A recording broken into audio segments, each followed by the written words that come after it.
মালাকান ফায়ুকঈদানিহি ওয়া ফি রিওয়ায়াতিন ফায়ুজলিসানিহি। দুই ফেরেশতা তার কাছে আসবে, আসার পর তাকে বসাবে, বসানোর পর বলবে মান রব্বুকা, এই রব কে?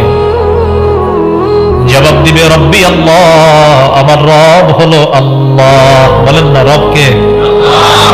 মুহাম্মদের সাথে বলেন আরেকটু সুন্দরভাবে বলেন। এরকম শব্দ আছে আর? ওয়ামা দীনুকা, তোমার ধর্ম কি? জবাব দিবে দীনি আল ইসলাম, আমার ধর্ম হলো ইসলাম। ওয়ামান হাযার রাজুলুল্লাযী বুইসা ফীকুম, এই মানুষটাকে, যে মানুষটা তোমাদের মাঝে নবী হিসাবে প্রেরণ করা হয়েছে, চিনুনি? তিনি জবাব দিবে হাযা মুহাম্মাদুন সাল্লাল্লাহু আলাইহি ওয়াসাল্লাম, তিনি হলেন মুহাম্মদ সাল্লাল্লাহু আলাইহি ওয়াসাল্লাম।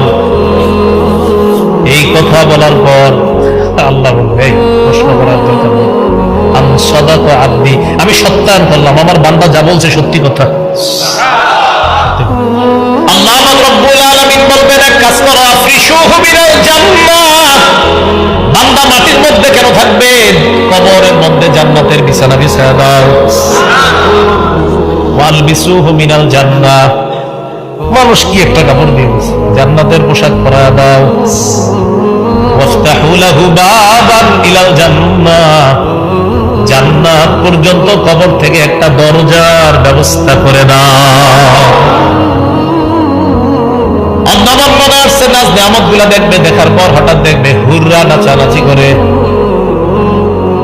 এর মন চাইবে ধরতে, রাইট খাবো না কেন? মাতিল আরুস লা ইউকিজুহু ইল্লা আহাব্বা আহলিহি, ঘুমাও, বাসর রাতের দুলার মতো ঘুমায়া থাকো। এখন না, তোমাকে তোমার প্রিয়তমা যেমন জাগ্রত করেছিল, এখানে তোমার প্রিয়তমা নাই, আমি আল্লাহ তোমাকে জাগ্রত করবো।